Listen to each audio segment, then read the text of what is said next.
synodale. Voilà. Tout à l'heure, Anne de Gouville, qui est là, qui est responsable de la formation permanente, présentera cette soirée dans le cadre aussi de la journée de demain. Alors, je suis heureux d'accueillir, vraiment heureux, voilà, à plusieurs titres, d'accueillir Pascaline Lano, voilà, qui est la responsable du Centre d'études théologiques de Caen depuis 3 ans. Voilà. Je la laisserai présenter le Centre d'études théologiques de Caen. Alors, si je suis heureux de l'accueillir, c'est parce que nous avons été collègues d'enseignement au grand séminaire Centre d'études théologiques et qu'elle est moraliste aussi. Voilà, donc ça ce double titre, voilà, que je suis heureux de l'accueillir. C'est surtout lui qui m'a poussé à continuer les études pour devenir enseignante. Il a été mon enseignant aussi d'abord. Ça y est, c'est... Voilà. Donc voilà, merci.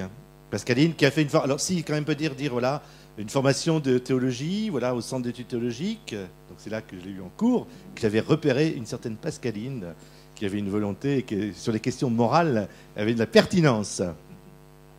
Et donc, elle a été appelée, voilà, parce qu'il fallait penser aussi à sa succession et à la formation de moraliste. Et donc, ensuite, tu es allée donc, en formation à l'Institut catholique de Paris, 3 ans 3 ans. Voilà, avec un mémoire sur... La famille comme église domestique.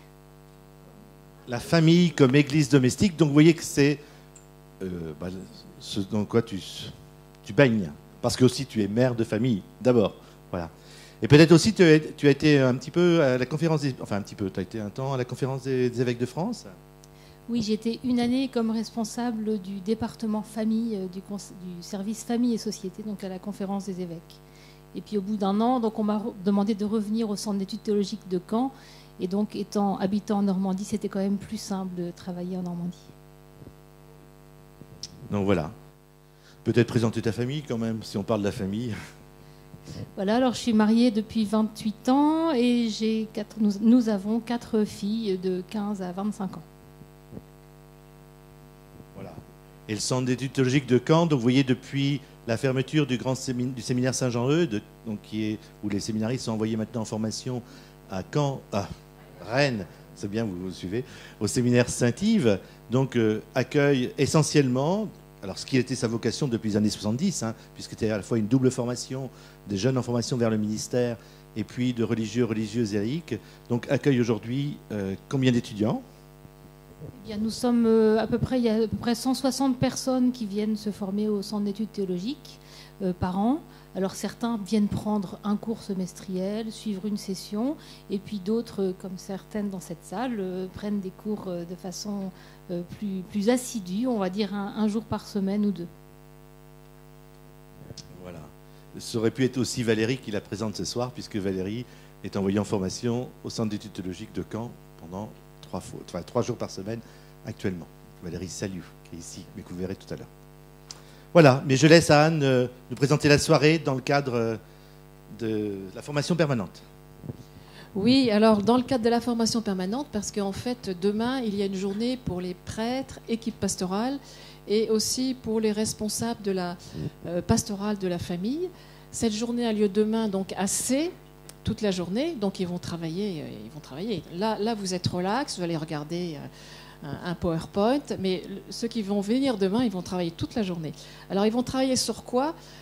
Vous venez pour la joie de l'amour. Qu'est-ce que c'est la joie de l'amour ? C'est une exhortation apostolique post-synodale. Donc, vous voyez, c'est un petit peu long. Donc, à la suite du synode qui a eu lieu sur la famille à Rome en 2 étapes, 2014 et 2015, donc les conclusions ont débouché sur ce document que l'on appelle l'exhortation apostolique post-synodale, donc après le synode. Maurice Laetitia, donc en français, la joie de l'amour. Donc il nous paraissait important dans le diocèse que tous les acteurs en responsabilité, les acteurs pastoraux, aient une connaissance un petit peu plus fine de ce document. Donc d'où la journée de demain. Mais Pascaline, très gentiment, a accepté d'arriver plus tôt, donc d'arriver dès ce soir. Donc ce soir, elle ne passera pas la soirée avec sa famille. Et de venir où ? De venir à Flers, voilà, pour pouvoir vous présenter ce document qui est très important. Alors, bien sûr, la soirée est relativement courte et on va faire en sorte que Pascaline ne se couche pas trop tard non plus. Donc, c'est une présentation globale de ce document. Mais vous êtes encouragés par la suite à travailler l'un ou l'autre chapitre dans les différents lieux où vous êtes. soit dans votre paroisse, soit dans votre équipe, je ne sais pas moi, d'Action catholique, ou dans votre équipe de réflexion, si vous en avez une, travaillez plus particulièrement tel ou tel chapitre. Donc vous repérez là l'intérêt, ce soir vous allez repérer l'intérêt de chacun des 9 chapitres, vous allez goûter aussi tout particulièrement la parole de notre pape, hein, qui est une parole qui est quand même assez frappante. Et à partir de là, vous allez voir finalement quel chapitre vous voulez travailler davantage, qu'est-ce qui vous rendra davantage service pour votre vie quotidienne ou pour votre lieu d'insertion pastorale là où vous êtes en église. Voilà. Et en saluant les participants de cette salle, je suis aussi heureux de saluer avec l'équipe de Flair ceux qui vont regarder cette conférence grâce à la Web TV et à celui qui filme, Hubert, là, qui est aux manettes. Voilà. Donc il y a aussi d'autres personnes qui suivent cette formation à travers le diocèse et qui la reprendront.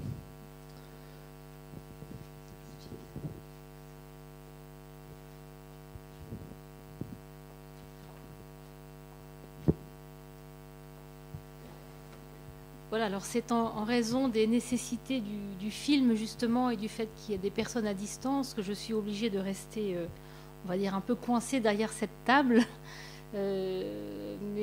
Voilà, donc ce qui compte, c'est que vous puissiez suivre. Donc je suis très heureuse d'être là.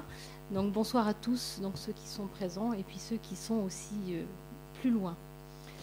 Donc avec ce texte, La joie de l'amour, le pape nous fait un beau cadeau. C'est un texte qui est vraiment intéressant. Et donc l'idée ce soir, donc c'est un texte qui est assez long. Donc je vais essayer de vous en présenter les grandes lignes, les différents chapitres. Et effectivement, l'objectif, c'est de vous donner envie d'approfondir. Mais au moins, vous en aurez à peu près les grandes lignes.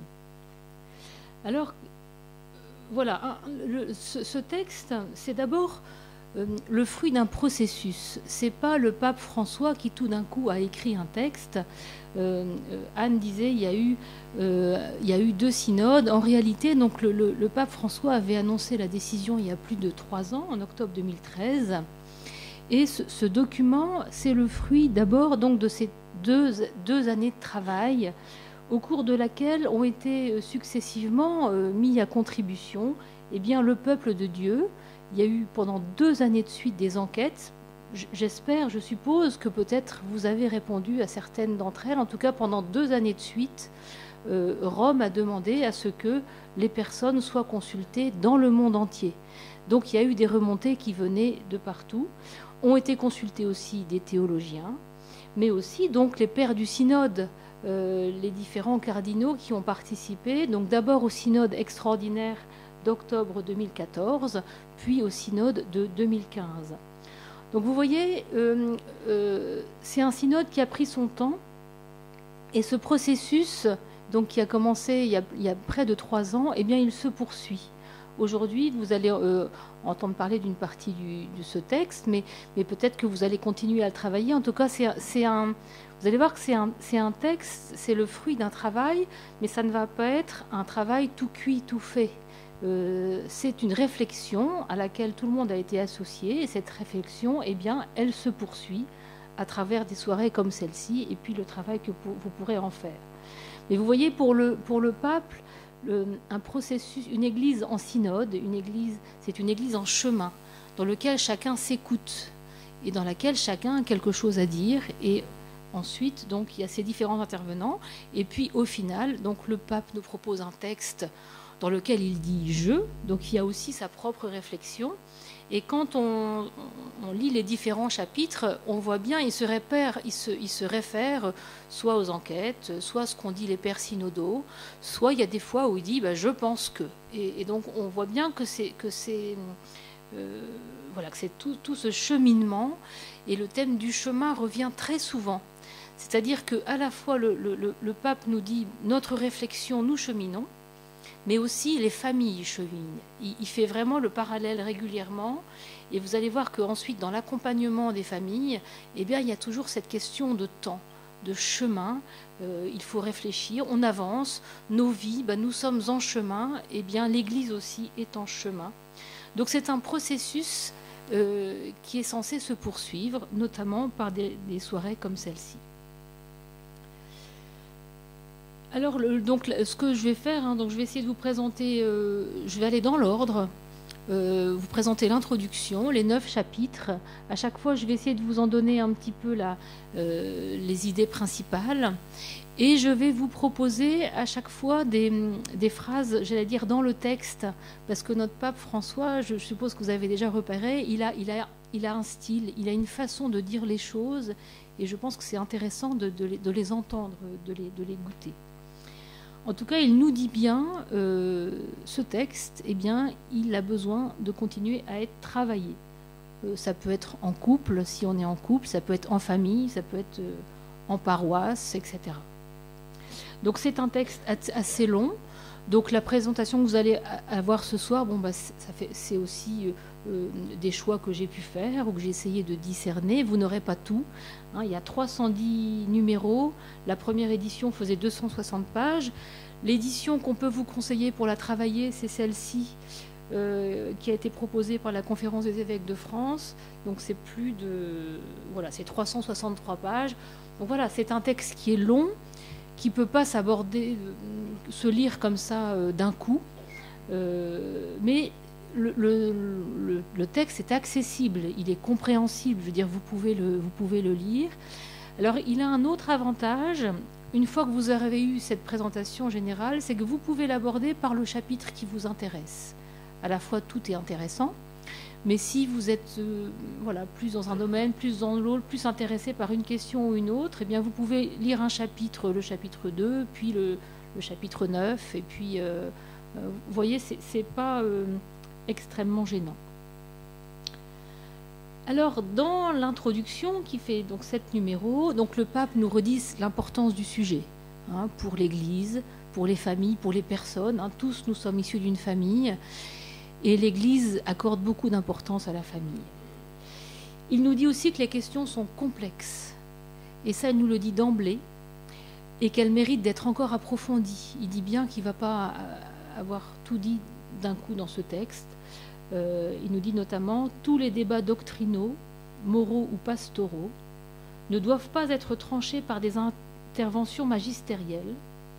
En outre, dans chaque région peuvent être recherchées des solutions plus inculturées, attentives aux traditions et défis locaux. Hein, » l'idée, c'est de se dire c'est pas la même chose partout, c'est complexe, et en clair, c'est pas Rome qui va dire faites ceci et faites pas comme ça. Eh bien, c'est pas seulement cela. Hein, tout ne peut pas être tranché en quelque sorte. Et donc, un petit conseil personnel du pape. Je ne recommande pas une lecture générale hâtive. Elle sera plus bénéfique tant pour les familles que pour les agents de pastorale familiale s'ils l'approfondissent avec patience, morceau par morceau, ou s'ils cherchent en elle ce dont ils peuvent avoir besoin dans chaque circonstance concrète. Donc voilà, petit conseil de lecture du Saint-Père dans l'introduction. Alors d'emblée, je vous propose 3 petites clés de lecture, hein, pour essayer de vous... pour chaque chapitre, je vais essayer de donner quelques clés. Alors la première va peut-être vous sembler un petit peu étrange. Le temps est supérieur à l'espace. La question du cheminement. Est-ce que vous savez d'où vient cette expression ? Vous l'avez peut-être déjà entendu. Alors c'est un principe que le pape cite dans La joie de l'Évangile. C'est-à-dire qu'il nous propose donc dans sa précédente exhortation post-synodale, hein, qui était sur l'évangélisation, et il disait « Le temps est supérieur à l'espace », c'est-à-dire que pour lui, il faut prendre le temps de réfléchir. Il vaut mieux mettre en place des processus que trouver des solutions rapides. Vous savez, c'est un petit peu comme cet adage si tu veux aller vite, fais tout seul, mais si tu veux aller loin, fais avec les autres. Hein, c'est dit avec mes mots. Et voilà, donc pour le pape François, c'est important. C'est à la fois dans la façon dont le synode qui a été travaillé pendant 2 ans et puis continue. Donc c'est la façon dont le pape a travaillé avec les autres, mais c'est aussi une clé dans l'accompagnement des familles, hein, l'importance du cheminement.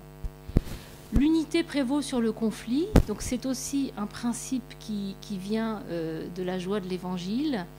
C'est pour nous dire, vous vous souvenez, pendant le synode, les médias disaient « Oh, mais il y a les progressistes qui veulent tout changer, changer un petit peu la doctrine, accueillir tout le monde, la miséricorde, et puis il y aurait les traditionalistes, et puis on essayait de mettre en conflit tout ce petit monde. » Alors je ne dis pas qu'il n'y avait pas de conflit, mais ce qu'avait demandé le Saint-Père au début du synode, à chacun des pères, c'était de dire « Je vous demande de parler en vérité, c'est-à-dire de dire ce que vous pensez, tel que c'est. Ne dites pas tiens, le pape, peut-être qu'il aimerait bien qu'on dise ça, donc je vais dire ça. » Ben non, dites le fond de votre pensée, votre cœur, mais écoutez les autres avec miséricorde. Les autres n'ont pas forcément le même avis, mais en revanche, ce qui est intéressant, c'est d'écouter tout le monde, parce que tous, en fait, tous ont des choses intéressantes à dire, et c'est l'ensemble qui va porter du fruit.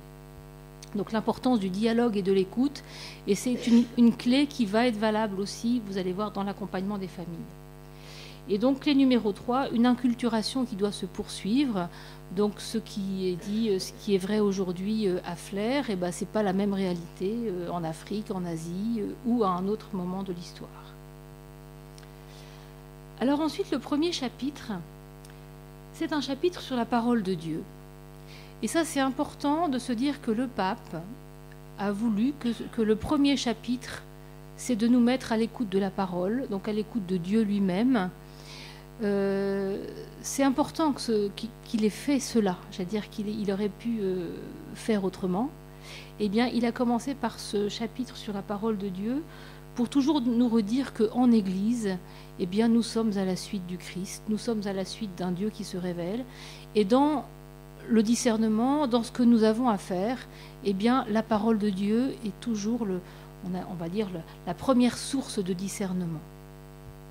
Et alors, c'est un chapitre qui est très original, en tout cas pour ceux qui ont l'habitude de la théologie morale, notamment la morale familiale. J'allais dire qu'on avait peut-être une habitude de dire oh, bah, la famille dans la Bible, bah, c'est la Genèse, c'est les prophètes avec certains prophètes qui sont en couple et qui ont leur histoire. Ensuite, c'est le Cantique des Cantiques. Et puis on va vers Éphésiens 5, l'Église, etc. Eh bien, le pape, il ne fait pas du tout pareil. Il veut nous montrer que la famille, c'est quelque chose de concret. C'est d'abord quelque chose qu'on vit. Et alors, l'approche qu'il fait, c'est qu'il part d'un psaume, le psaume 128. Vous savez, c'est ce couple qui est autour de la table, et donc avec le thème du repas, des enfants, des petits-enfants, de la souffrance, du deuil, du travail, la fête, la tendresse, la foi, la recherche, et le thème, c'est la recherche du bonheur. Est-ce que c'est pas concrètement, quand on pense à une vie de famille, on ferme les yeux, on dit ma vie de famille, c'est quoi? Est-ce qu'on ne commence pas par se penser autour d'une table? Est-ce que ce n'est pas le moment où on se... Eh bien voilà, il est parti de ça. Et puis un psaume, c'est aussi le cœur de la parole. C'est ce qui est le plus utilisé dans la prière.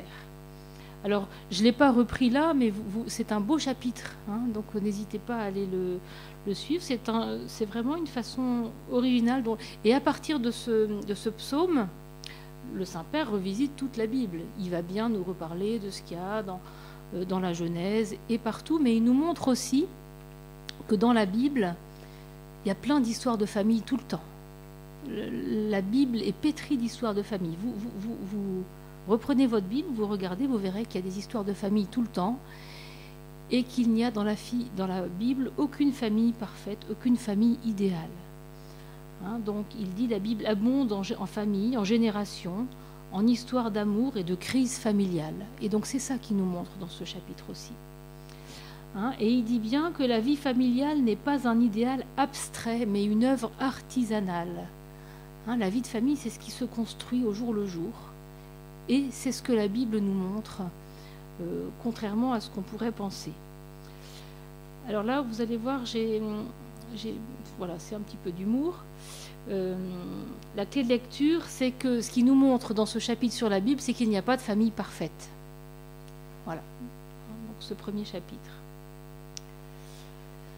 Alors le second chapitre, la réalité et les défis de la famille. Donc c'est le chapitre qui reprend l'ensemble des enquêtes qui ont été faites dans le monde entier. Vous savez, en 2014 et 2015, il y a eu des enquêtes sur quelle est la situation des familles dans le monde, comment ça se passe, etc. Je peux vous dire qu'en théologie morale, ce qui est très intéressant, c'est que quand on doit aussi discerner une situation, on a des sources pour discerner. La première source, c'est la parole de Dieu, et la seconde source, c'est la réalité. Donc c'est le second chapitre. Et le pape nous dit tout de suite, en introduction, quand il parle de ce chapitre, « Je veux partir de la réalité concrète de la vie des familles en vue de garder les pieds sur la terre. » Voilà, les familles, c'est du concret.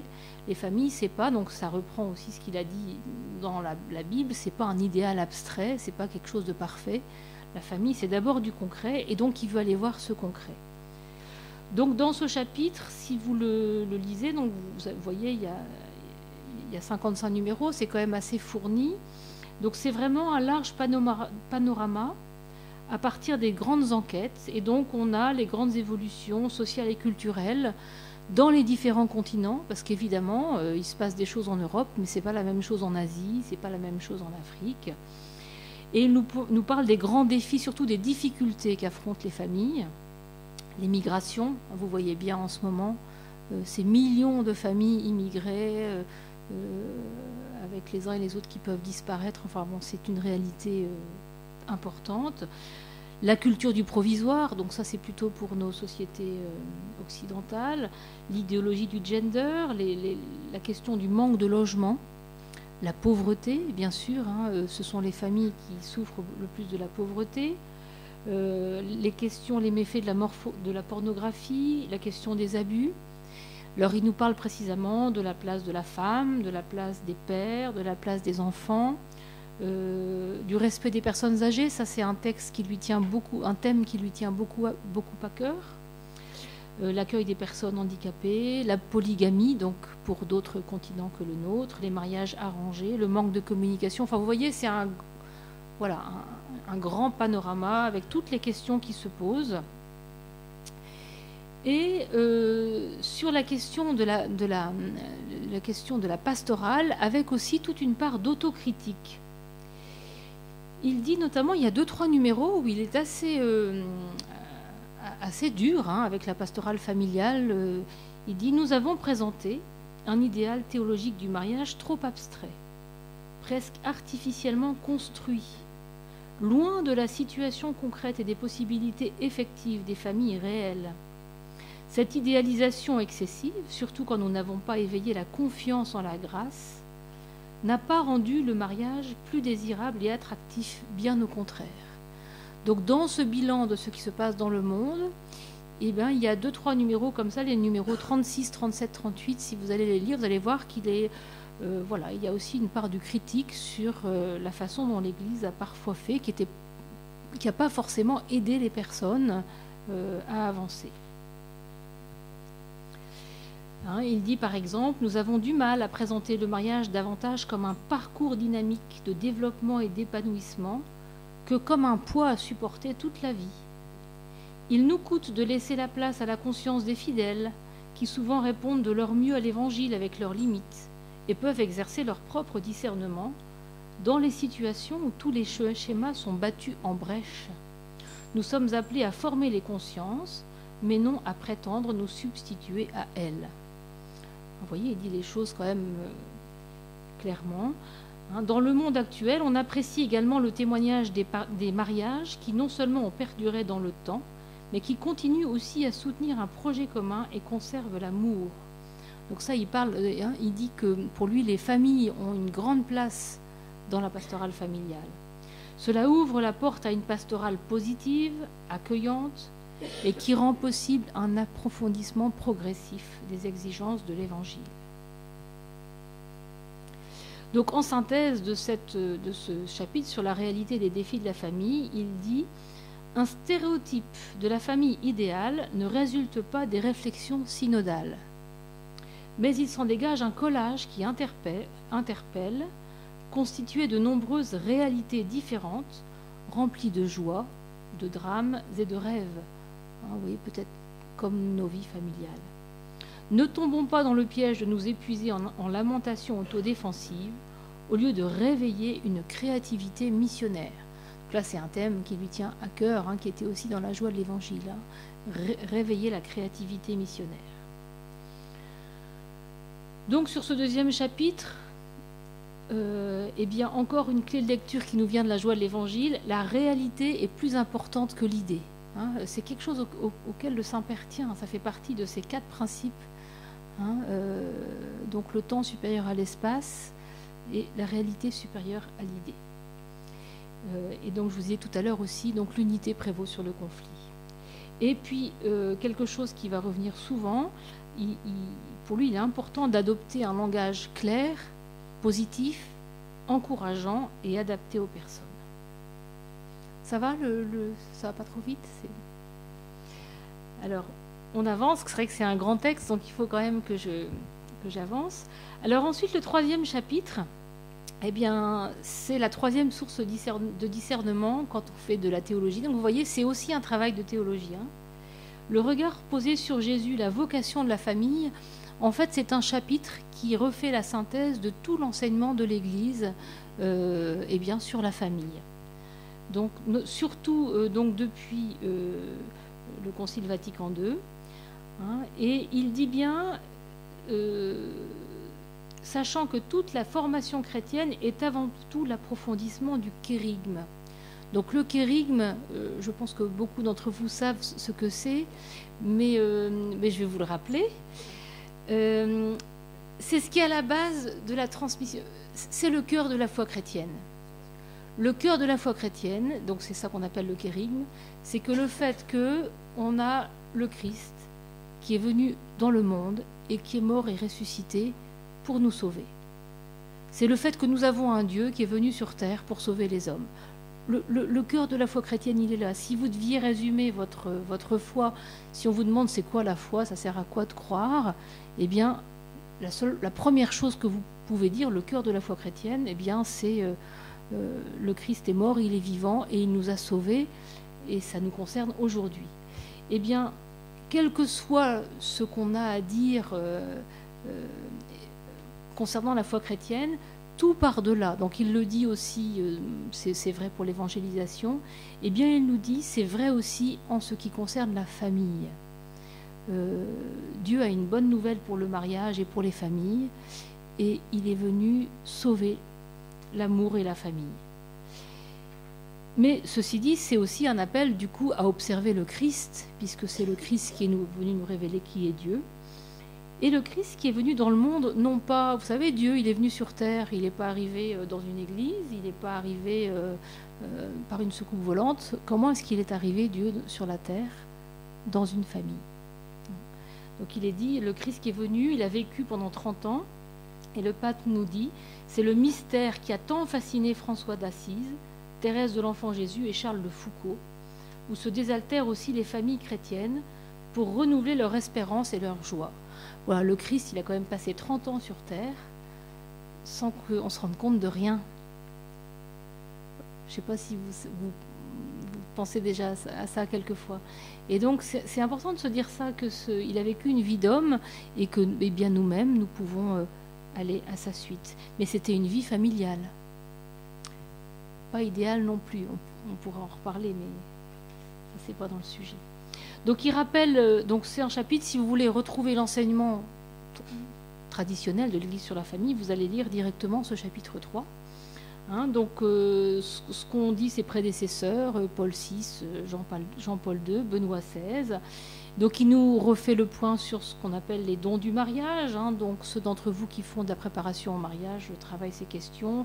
L'unité, l'indissolubilité, la question de la transmission de la vie, l'éducation des enfants. Donc je suis obligée d'aller vite, mais vous voyez, il rappelle tout ça. Mais il nous rappelle aussi le cœur de tout cela, la famille et l'image de Dieu qui est communion de personnes. Je ne sais pas si, si vous pensez à votre famille, voilà, c'est une image qui est forte. La famille est image de Dieu qui est communion de personnes. Il nous dit, donc là je le cite, c'est dans la famille humaine réunie par le Christ qui est restituée l'image et la ressemblance de la Sainte Trinité. mystère d'où jaillit tout amour véritable. Par l'Église, le mariage et la famille reçoivent du Christ la grâce de l'Esprit Saint pour témoigner de l'Évangile et de l'amour de Dieu. Il nous dit bien, et ça je le mets en évidence, il nous rappelle que le mariage est une vocation. Alors je ne sais pas si dans votre préparation au mariage, on vous a dit que le mariage était une vocation à part entière. Hein, mais c'est vraiment... Voilà, le mariage est une vocation en tant qu'il constitue une réponse à l'appel spécifique de vivre l'amour conjugal comme signe imparfait de l'amour entre le Christ et l'Église. Par conséquent, la décision de se marier et de fonder une famille doit être le fruit d'un discernement vocationnel. Moi, là, c'est déjà quelque chose qui m'inspire beaucoup. Je ne sais pas vous, alors ceux d'entre vous qui sont mariés, je ne pense pas qu'on vous ait dit des choses aussi fortes au moment de la préparation au mariage, mais c'est aussi une remise en cause de nos façons de faire, peut-être, de se dire que le mariage est le fruit d'un discernement vocationnel. Bah oui, c'est une vocation à part entière. Comme baptisés, nous sommes appelés à la sainteté et nous pouvons être appelés à la sainteté ou à la vie dans le mariage, qui est une vocation. Et puis le fait qu'ils disent précisément comme signe imparfait de l'amour entre le Christ et l'Église, j'ai envie de dire ouf, parce qu'on a parfois fait peser sur les époux le fait de leur dire votre union représente de façon parfaite l'union entre le Christ et l'Église. Eh bien, nous ne sommes pas parfaits, nous le savons bien. Hein, donc c'est une analogie, et donc cela est dit clairement. Donc après, sur le regard sur le mariage sacramentel, donc le pape évoque la présence d'éléments positifs qui existent dans d'autres cultures et religions, mais aussi dans d'autres formes d'union, hein, comme par exemple, il cite le concubinage. Et donc il vient nous dire que effectivement les situations ne sont pas toutes noires ou toutes blanches, mais que dans toute situation il y a du positif aussi. Et il nous dit, dans la perspective de la pédagogie divine, l'Église se tourne avec amour vers ceux qui participent à sa vie de façon imparfaite. Elle invoque avec eux la grâce de la conversion, les encourage à accomplir le bien, à prendre soin l'un de l'autre avec amour, et à se mettre au service de la communauté dans laquelle ils vivent et travaillent. Donc nous y reviendrons dans le chapitre 8 qui aborde aussi des questions plus délicates ou complexes. Mais en tout cas, dès ce chapitre sur l'enseignement de l'Église, le pape nous redit, face aux situations difficiles et aux familles blessées, il faut toujours rappeler un principe général, donc qui était déjà proposé par Jean-Paul II il y a 30 ans, lors de la même exhortation, enfin lors d'une exhortation post-synodale également. Hein, les pasteurs doivent savoir que par amour de la vérité, ils ont l'obligation de bien discerner les diverses situations. Le degré de responsabilité n'est pas le même dans tous les cas. Il peut exister des facteurs qui limitent la capacité de décision. C'est pourquoi, tout en exprimant clairement la doctrine, il faut éviter les jugements qui ne tiendraient pas compte de la complexité des diverses situations. Voilà, l'idée c'est de dire, nous n'allons pas avoir dans cette exhortation un kit clé en main qui nous dit, voilà, dans la situation A, vous devez faire ceci, la situation B, cela. Eh bien non, parce que la vie des familles, c'est plus complexe. On a besoin de discerner, de comprendre. Les personnes sont en chemin, elles ont une histoire. Eh bien, pour chacun, il s'agit d'avancer, de discerner et d'avancer en tenant compte de là où on en est. Donc je dirais dans ce chapitre 3, 2 clés de lecture qui me semblent importantes. Valoriser les éléments positifs des diverses situations et discerner. La question du discernement, c'est quelque chose qui est important pour le pape François et qui va être présent aussi dans la suite, hein, dans la façon de travailler cette exhortation maintenant, notamment pour la pastorale. Alors ensuite, il y a un chapitre assez étonnant, enfin moi qui m'a surprise, parce que quand on suivait un petit peu, évidemment, on suivait ce qui se passait à Rome, on a vu les enquêtes, on a vu le travail des pères synodaux, Donc on voyait tous les thèmes classiques arriver. Mais moi j'étais surprise de voir ce chapitre 4 qui est le plus long, sur l'amour. C'est un chapitre sur une fois qu'on a posé nos 3 sources de discernement, la Bible, la réalité, l'enseignement de l'Église, eh bien on arrive sur ce cœur, cet énorme chapitre sur l'amour dans le mariage. Donc c'est un beau chapitre. Le pape François, donc, comme pour le chapitre 1 sur la parole de Dieu, il va partir du texte de l'hymne à la charité de saint Paul aux Colossiens. Vous savez, l'amour rend service, l'amour prend patience, l'amour, etc. Et il va déployer ce qu'est l'amour à partir de ce texte. Donc il part de la parole de Dieu. Et voilà, c'est un beau chapitre. Donc, dans votre lecture, vous pouvez aussi commencer par ce chapitre-là, notamment en couple, ça peut être intéressant. Mais c'est aussi l'amour dans une communauté, dans l'Église. Enfin, c'est un chapitre qui peut servir, bien sûr, à tout le monde. Donc, évidemment, je ne vais pas avoir le temps de vous en dire grand-chose, si ce n'est que c'est une description concrète. Il y a des passages poétiques, des passages avec une analyse psychologique de ce qui peut se passer aussi dans une famille, dans un couple. Il met en valeur les émotions, les étapes de la vie, et puis toute la partie, la dimension érotique de l'amour, de la sexualité. Donc il évoque vraiment tous ces différents aspects.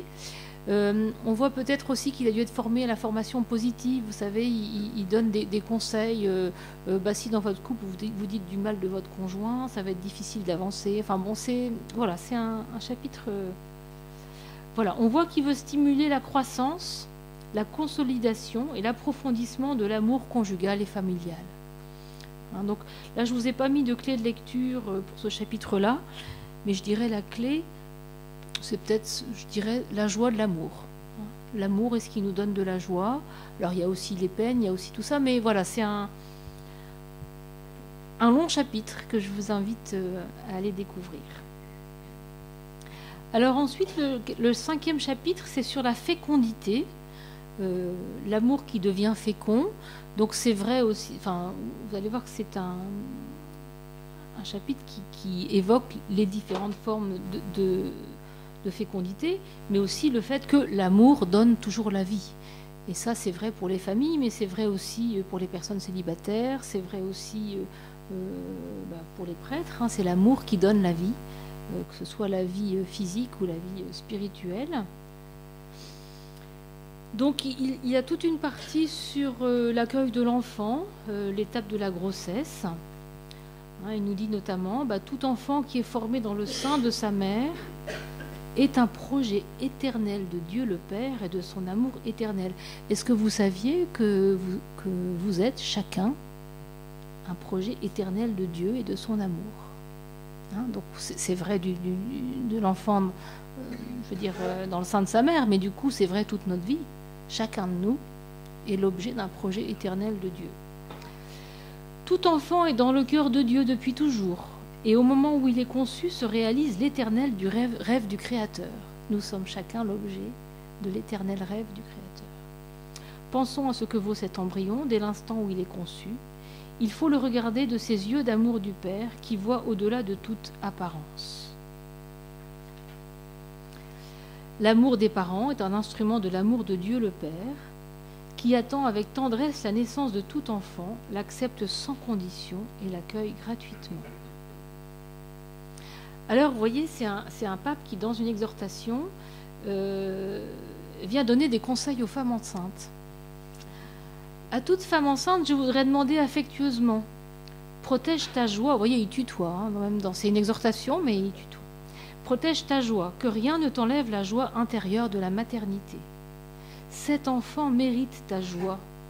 Ne permets pas que les peurs, les préoccupations, les commentaires d'autrui ou les problèmes éteignent cette joie d'être un instrument de Dieu pour apporter une nouvelle vie au monde. Occupe-toi de ce qu'il y a à faire ou à préparer, mais sans obsession, et loue comme Marie, mon âme exalte le Seigneur, et mon esprit tressaille de joie en Dieu mon Sauveur.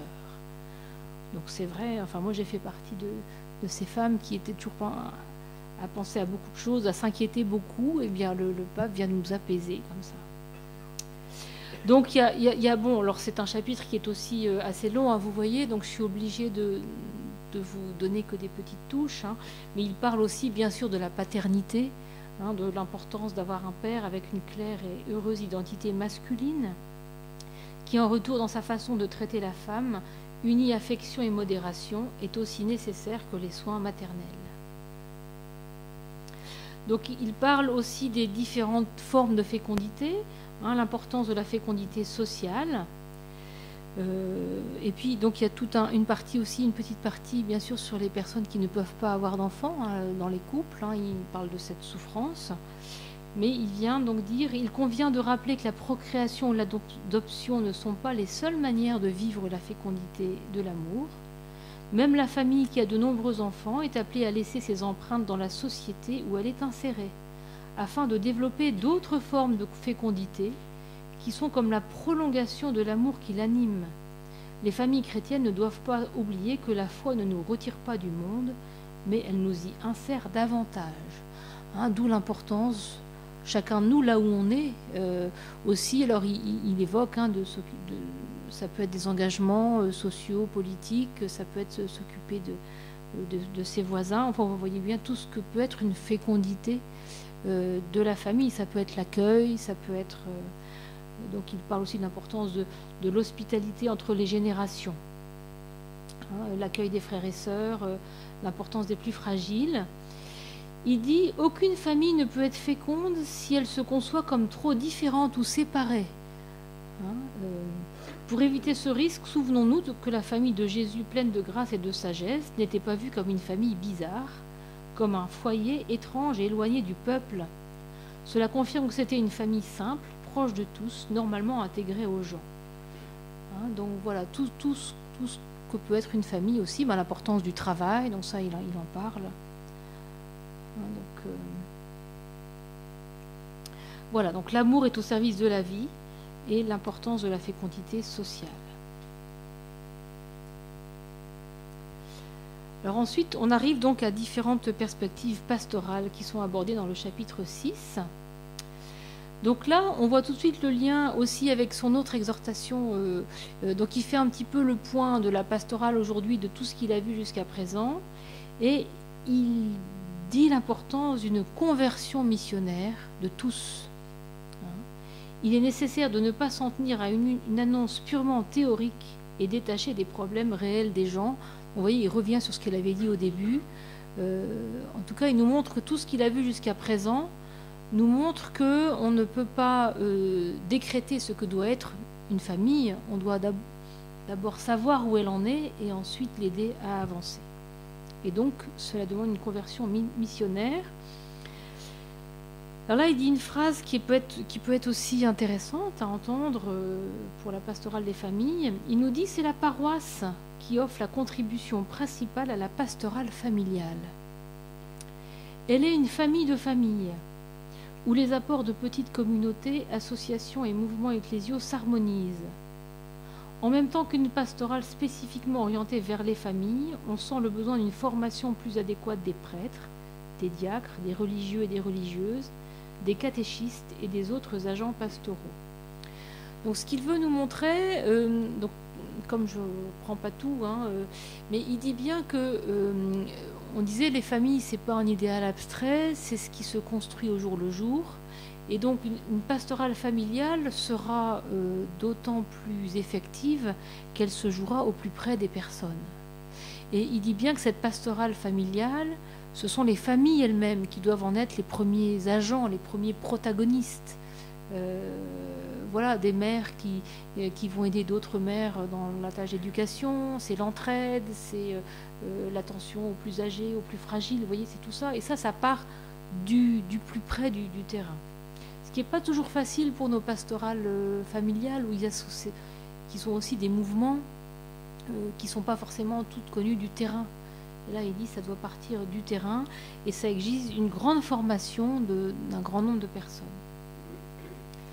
Donc, bien sûr, il y a tout un ensemble de chapitres et de numéros sur la préparation au mariage et sur l'accompagnement des premières années du mariage. Hein, tous ceux d'entre vous qui sont dans cette pastorale-là savent bien qu'il y a beaucoup de questions, que c'est pas facile, que les personnes arrivent avec des horizons très différents.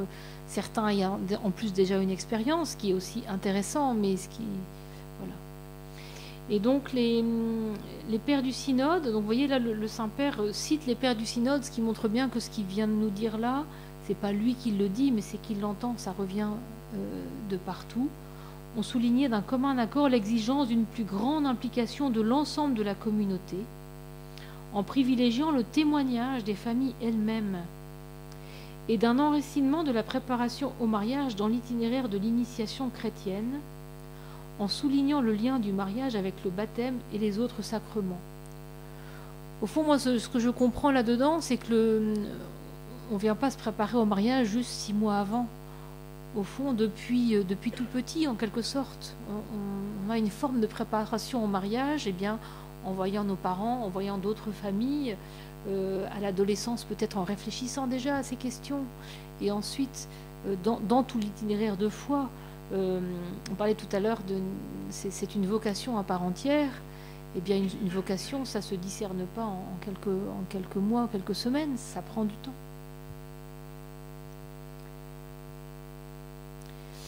Alors, et puis pour le pape, c'est aussi la question d'apprendre à aimer. Apprendre à aimer quelqu'un n'est pas quelque chose qui s'improvise, ni qui peut être l'objet d'un bref cours préalable à la célébration du mariage. En réalité, chaque personne se prépare au mariage dès sa naissance.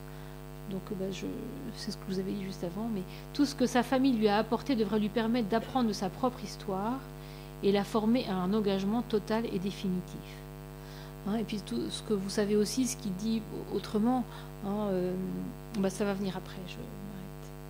Il dit malheureusement, beaucoup arrivent au mariage sans se connaître, se sont uniquement distraits ensemble, ils ont fait des expériences ensemble, mais n'ont pas affronté le défi de se révéler l'un à l'autre et d'apprendre en réalité qui est l'autre.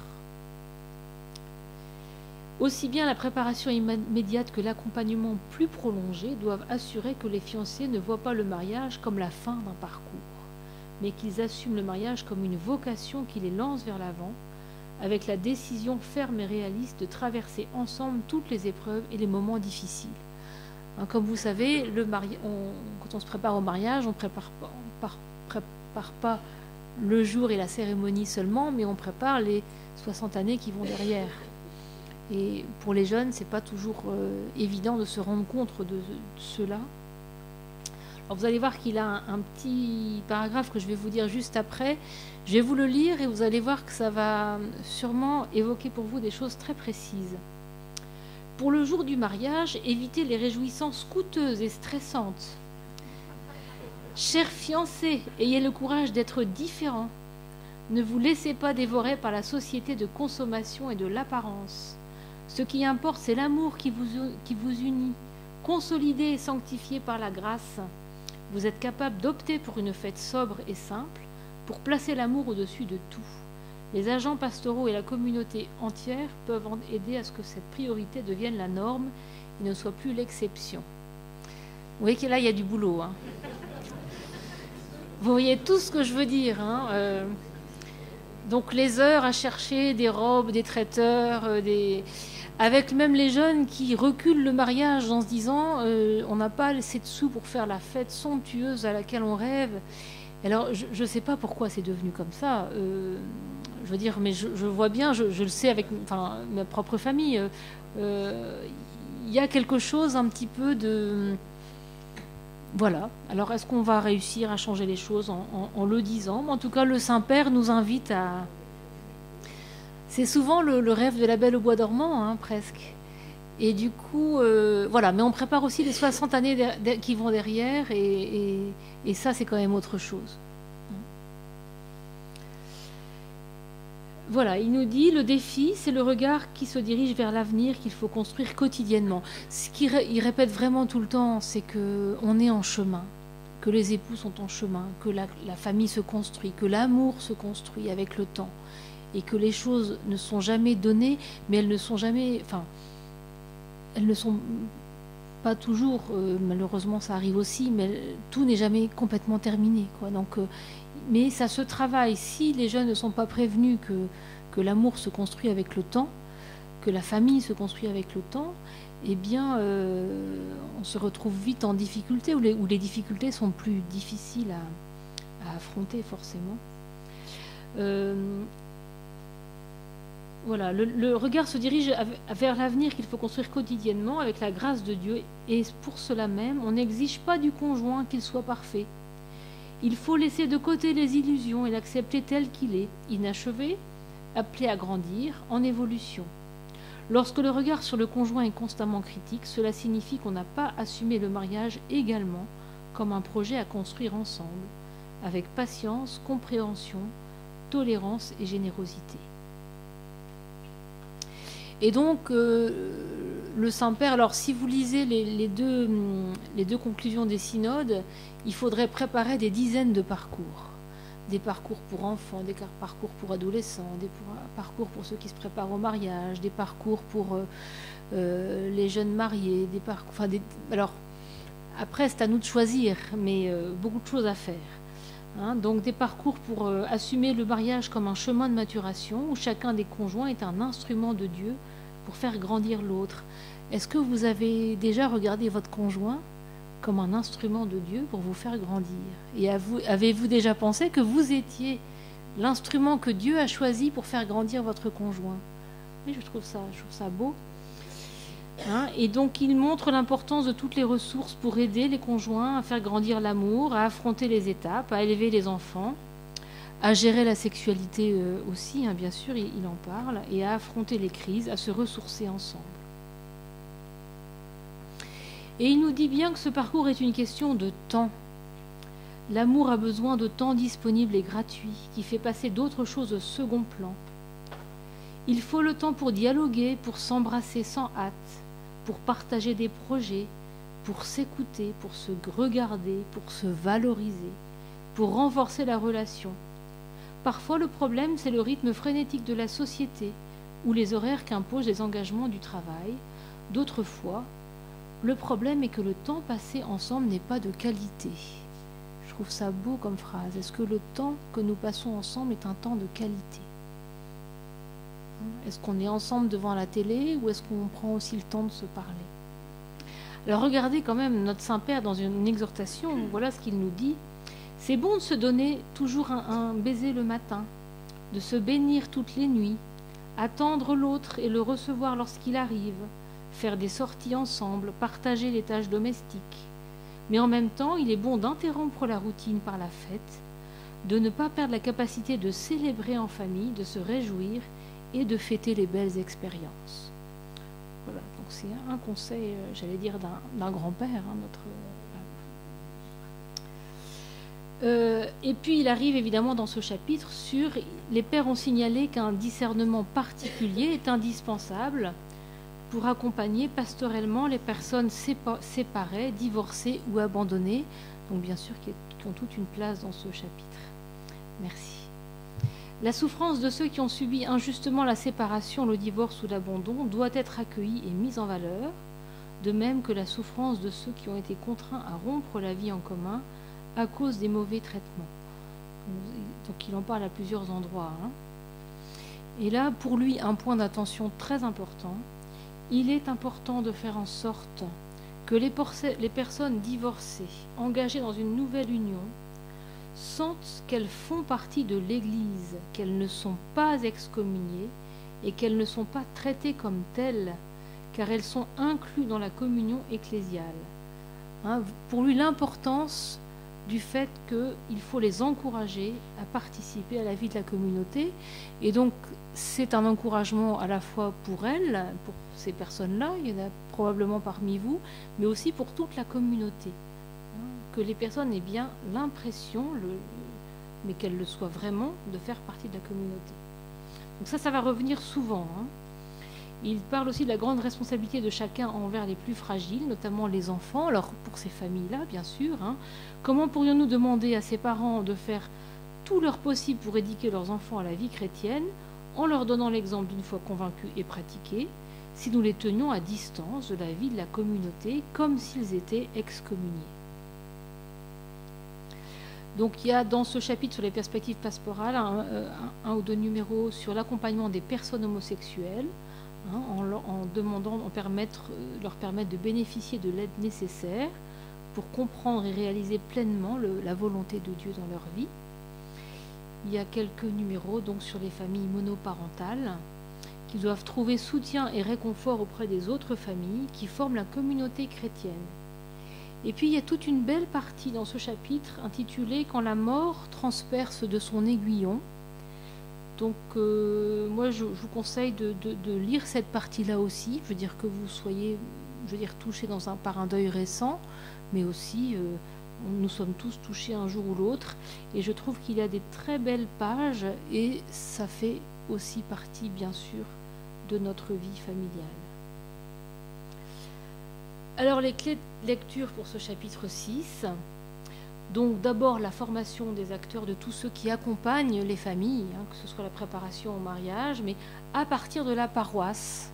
Donc là c'est une vraie question parce que vous êtes dans l'Orne, mais c'est pareil aussi dans le Calvados, en recomposition, en pôle pour certains aspects, mais il y a aussi des aspects où c'est la proximité qui doit être la plus importante, peut-être pour la vie familiale. Et la question, alors j'ai appelé ça l'inclusion, mais c'est parce que c'est le terme du pape François. L'inclusion, c'est l'idée de se dire tout le monde doit se sentir comme faisant partie de la vie ecclésiale.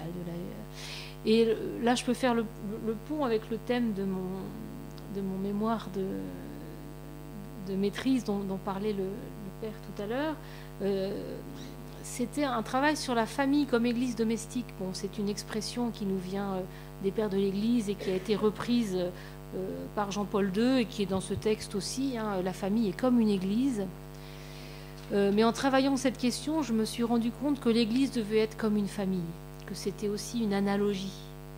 Notre vie ecclésiale, elle doit être comme une vie familiale, où on fait attention les uns aux autres, où on fait attention aux plus petits, où on fait attention à ceux qui ont, dans une famille, on fait attention à ceux qui ont eu un accident, ceux qui se sont trompés, ceux qui sont les plus âgés, les plus malades, les plus fragiles. Eh bien, notre vie ecclésiale, elle doit être un petit peu comme une vie familiale. Et je pense que si on a cette clé-là, ça peut nous aider. Justement, c'est le lieu où on fait les fêtes, mais c'est aussi le lieu où on s'accompagne dans les drames et dans les douleurs. Et voilà, c'est l'inclusion. Alors le chapitre 7, c'est un chapitre sur l'éducation. Vous savez que l'éducation des enfants fait partie de la mission des familles. C'est une mission ecclésiale à part entière, l'éducation. Donc ça peut être un beau chapitre à méditer pour les parents et les éducateurs. Donc je ne vais pas y passer trop de temps parce que le temps avance. Mais en tout cas, il aborde les différents aspects de l'éducation. C'est un thème que le pape aime bien. Donc il aborde la formation éthique, la valeur de la sanction, la patience, la communication, l'éducation sexuelle, la transmission de la foi. Et il montre que c'est toute la vie familiale qui est aussi éducative. Ça, nous tous, les parents, on le sait bien. Si on dit à nos enfants de faire ceci, mais qu'on ne le fait pas, ça se voit tout de suite. Donc c'est vraiment toute la vie familiale qui est éducative. Il y a un petit passage intéressant sur la question de la liberté. Il fait aussi à un autre endroit une analogie dans le couple aussi.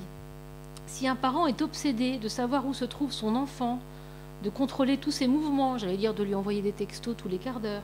C'est pas dans le texte, c'est moi qui rajoute, mais vous voyez ce que je veux dire. Il cherche uniquement à dominer son espace.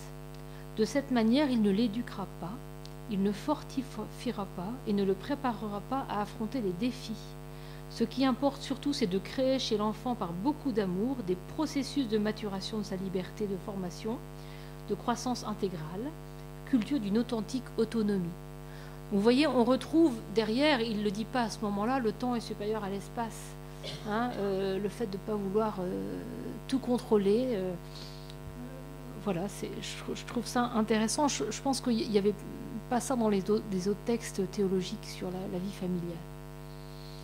Alors bien sûr, oui à l'éducation sexuelle, quelques petites phrases. Nous devrions nous demander si nos institutions éducatives ont pris en compte ce défi, à une époque où la sexualité tend à se banaliser et à s'appauvrir. Elle ne peut être comprise que dans le cadre d'une éducation à l'amour, au don réciproque. Donc là, il fait le lien avec son long chapitre sur l'amour. Il met en garde donc contre ce que nos sociétés appellent le sexe sûr, qui transmet une attitude négative quant à la finalité procréatrice naturelle de la sexualité, comme si un éventuel enfant était un ennemi dont il faut se protéger. Ainsi, l'on promeut une agressivité narcissique au lieu de l'accueil. Vous voyez bien, hein, je vous donne que des petits... Je vous donne quelques grandes idées, mais il y en a beaucoup plus hein, dans le texte.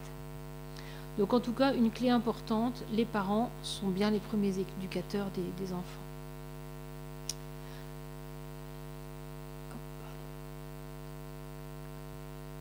Donc on arrive au chapitre 8, donc, qui est le chapitre, on va dire, le plus sensible, hein, qui touche les questions les plus sensibles, à la fois pour la vie des familles, mais aussi pour l'Église.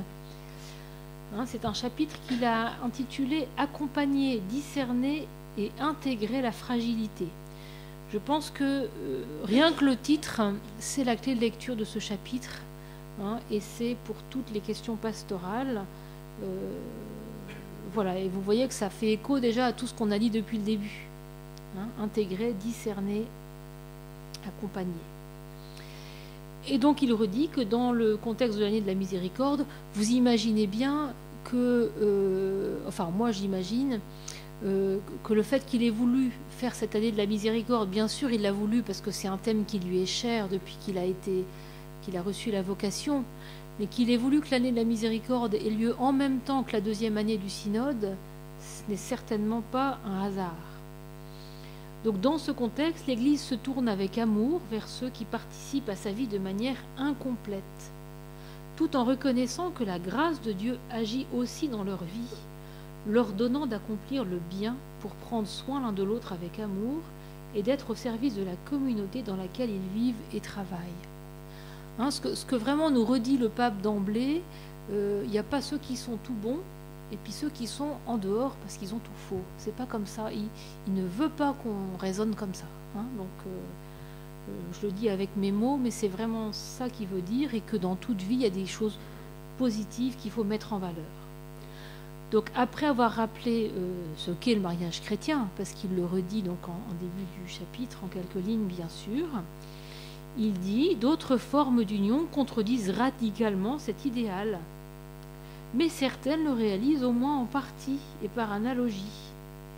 Les pères synodaux ont affirmé que l'Église ne cesse de valoriser les éléments constructifs dans ces situations, qui ne correspondent pas encore ou qui ne correspondent plus à son enseignement sur le mariage. » Hein, donc ces éléments constructifs, ça peut être dans un couple de faire attention l'un à l'autre, ça peut être de se rendre service, ça peut être, vous voyez, tout ce que ça peut être. Et donc ce que nous propose le pape François, c'est une gradualité dans la pastorale. L'idée, c'est de dire que toutes ces situations doivent être affrontées d'une manière constructive, en cherchant à les transformer en occasion de cheminement vers la plénitude du mariage et de la famille, à la lumière de l'Évangile. Il s'agit de les accueillir, de les accompagner avec patience et délicatesse.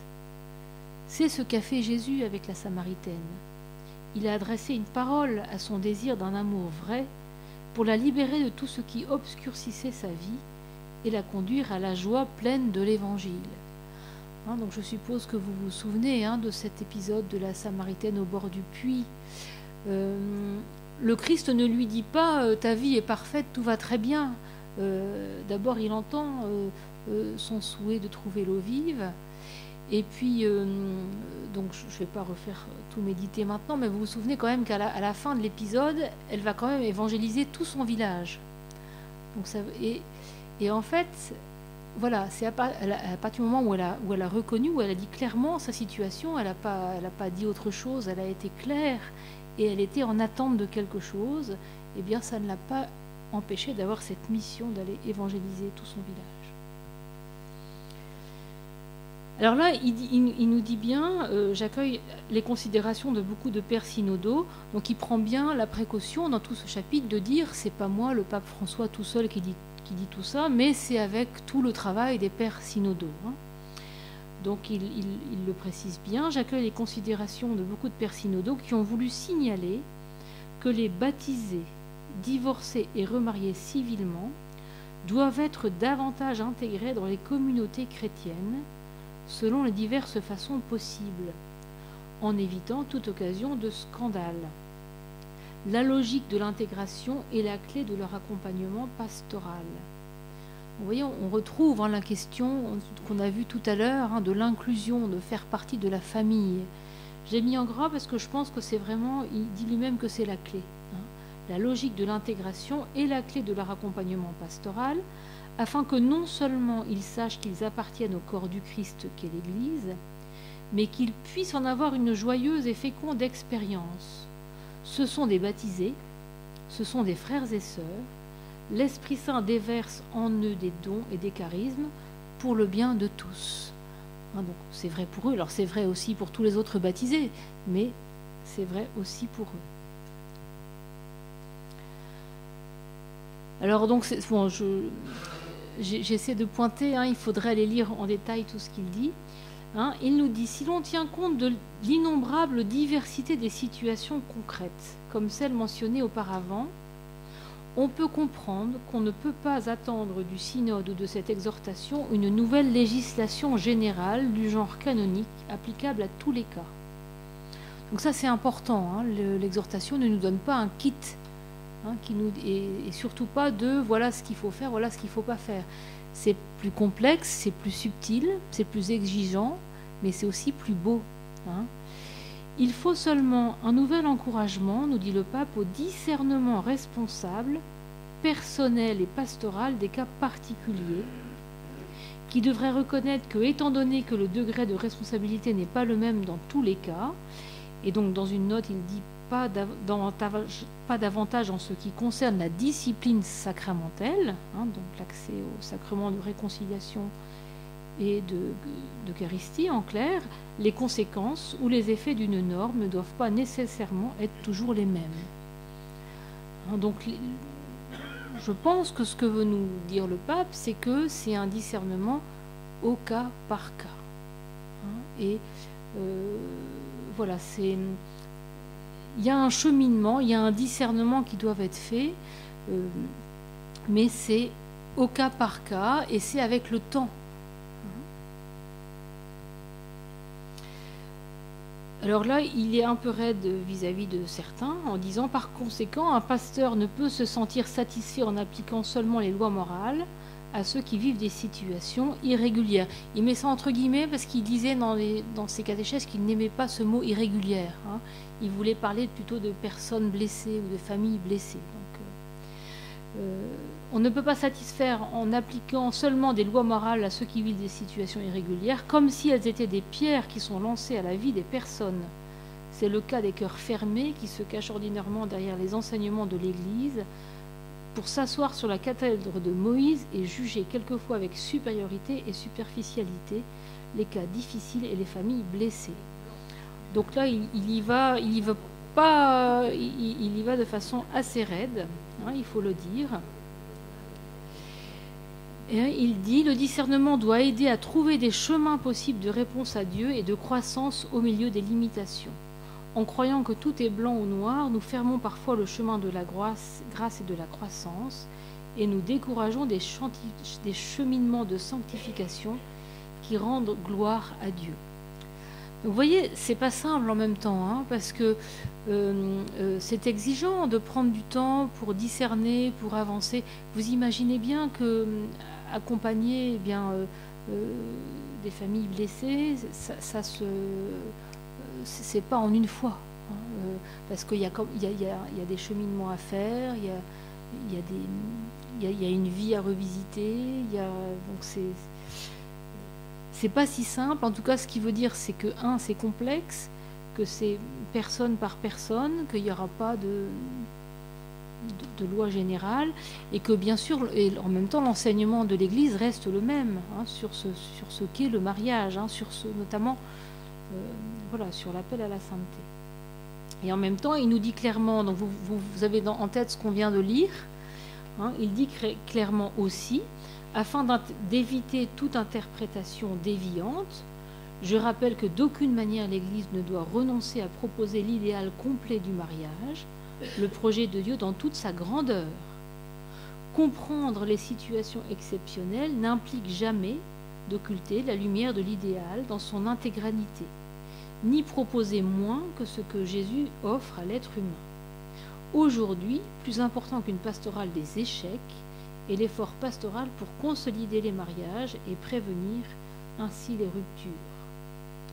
Sans diminuer la valeur de l'idéal évangélique, il faut accompagner avec miséricorde et patience les étapes possibles, tout n'est pas toujours possible, de croissance des personnes qui se construisent jour après jour, ouvrant la voie à la miséricorde du Seigneur, qui nous stimule à faire le bien qui est possible. Je comprends ceux qui préfèrent une pastorale plus rigide, qui ne prête à aucune confusion, mais je crois sincèrement que Jésus-Christ veut une Église attentive au bien que l'Esprit répand au milieu de la fragilité. Donc voilà les clés de ce chapitre, donc je n'en donne pas de nouveau, c'est la reprise des précédentes, accueillir, accompagner, dialoguer, discerner, intégrer, proposer un cheminement. Donc je vous dis le mot chemin et cheminement, je l'avais calculé, je n'ai pas repris ma feuille ici, mais il est là très souvent. Et puis donc ça veut dire inviter tout le monde, c'est aussi une conversion à la fois des personnes, à la fois de l'Église, à la fois des communautés, tous invités à travailler ce que peut être la charité pastorale. Alors donc j'arrive au bout, je n'ai pas regardé l'heure, mais ça va aller, voilà. Donc le chapitre 9, c'est sur la spiritualité matrimoniale et familiale. Donc c'est un chapitre assez court, mais qui est un beau chapitre aussi que vous pouvez lire. Alors pour le coup, tout de suite, il est vraiment court, facile à lire, sur la spiritualité familiale. Donc il tente de décrire certaines notes fondamentales de cette spiritualité qui se déploie dans le dynamisme des relations de la vie familiale. Donc voilà, et puis ensuite donc, il nous propose la prière finale, mais qu'on reprendra ensemble. Donc voilà pour cette exhortation voilà, ces 9 chapitres. Vous avez comme ça une présentation, mais je vous dis bien sûr que vous n'avez pas tout et que le chemin doit se poursuivre par vos propres lectures.